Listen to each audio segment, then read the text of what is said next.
An event that happened not too long ago in my life was too funny not to tell you guys about.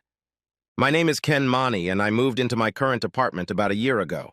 It was inexpensive but comfortable enough, especially since it was all I could afford at the time. I had just divorced Carol, who had been my wife for 8 years. As it turned out, one far from perfect day, marrying Carol had been the worst mistake of my adult life. Not surprisingly, Carol turned out to be the living embodiment of the epithet gold digger, in the worst sense of the word. She was a whore from hell level 8 and had cheated on me at least 10 times during their marriage. And that's just what I knew for sure. But that wasn't the funny part. When I filed for divorce, Carol checked herself into a rehab center in order to cure her mind of what she called sex addiction.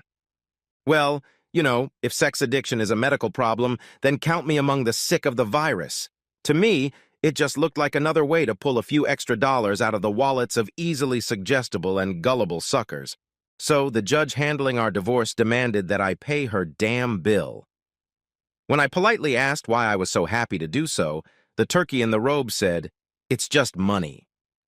After I said even more politely that it was fucked up, I was fined $200 for contempt of court and given a 2-day trip to the pokey.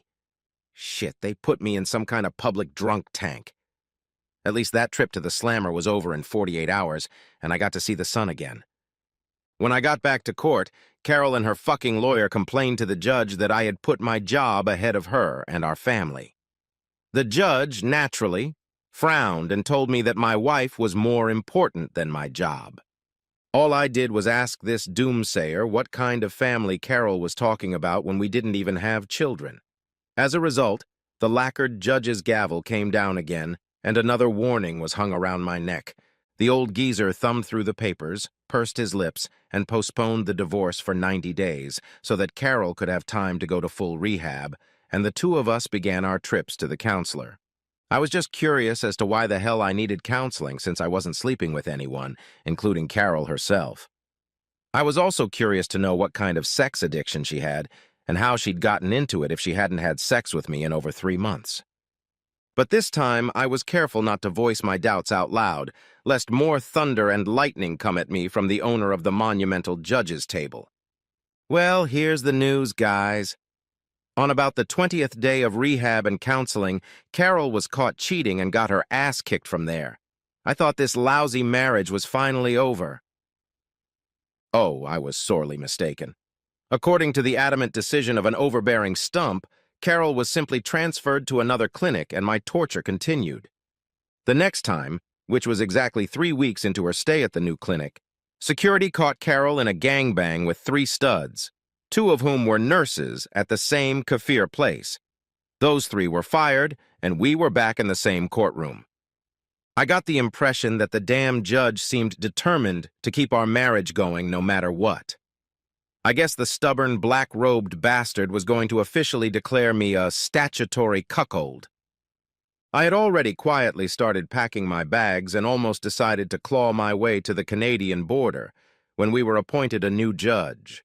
The old one, according to rumors, had suddenly fallen ill or something like that had happened to him.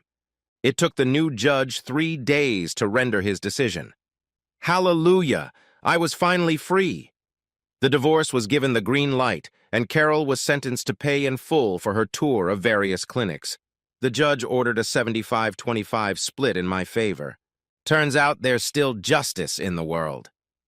When Carol's lawyer got up in a huff and started to loudly protest against this decision, the new judge sternly told him to put his fat ass back down and not to jump out of the table like the devil out of a snuff box scaring decent people.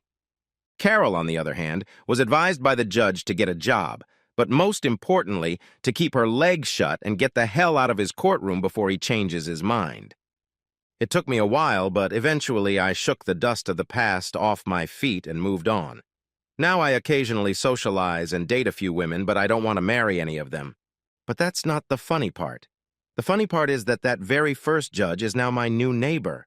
Apparently his wife really didn't like him working so hard, so she filed for divorce, and he didn't have much fun listening to the other judge lecture him about being a real man and making time for his wife. The old prick stopped working so hard, but by that time his wife, again, according to reliable rumors, had already found a new, younger lover and kicked the judge out of the house. His wife didn't demand a 50-50 split. Instead, she wanted 60% of his income as spousal support. Mr. Law was naturally furious at this kind of fart-a-monkey, but in the end, she only managed to take a bite out of 45% of his income for the next 5 years. As a result, the judge had to move out of his posh 3-story mansion into a crappy apartment just next door to mine. His wife got a BMW and a Jaguar, and I saw him the other day turning the wheel of a 1988 Nissan hard-body rumbling pickup truck, and he was frowning in vain. It's almost a rarity nowadays. Anyway, I smile and wave at it every time I see it. But for some reason, this elderly candy bober makes a brick face and has never waved back at me. As a matter of fact, just recently we were sitting on the patio with him drinking beer. Believe it or not, he spent an hour wiping his pants, blowing bottle after bottle, all the while grumbling and complaining about how fucking shitty our laws are. And I couldn't help but say, "Come on, man, it's just money." I thought it would sound funny in light of our backstory and maybe even bring us closer together in some way, but for some unknown reason, my words pissed him off. The judge grabbed his beer and left, stomping irritably back to his place, but came back in about 15 minutes later. I guess I need to do something about my language, but I'm sorry. I couldn't resist ranting again. Citizen Judge, don't you like our family court system? I mean, when a wife can sleep with another man, the honorable court has the husband and rewards that wife with benefits. But in your unique case, they screwed over the judge just like some regular working man Joe, so I think you have to admit that our system really does work without favor, no matter what personalities or merits. "Go to hell, asshole," said the frustrated lawman. He sat there for a while, sulking, and then slammed his fist on the table, grabbed another beer, and took off again. The judge went into the entryway, and from there I heard the echo of his soul's humiliated and offended feelings. "Shit, sons of bitches!" Briefly but succinctly, my neighbor expressed his attitude to his ex-wife and at the same time to all family courts in general. Then the door slammed shut, and I never heard him again. So, don't you guys like happy endings? I finished my beer, stretched, squinted in the warm rays of the evening sun, and headed home in a great mood.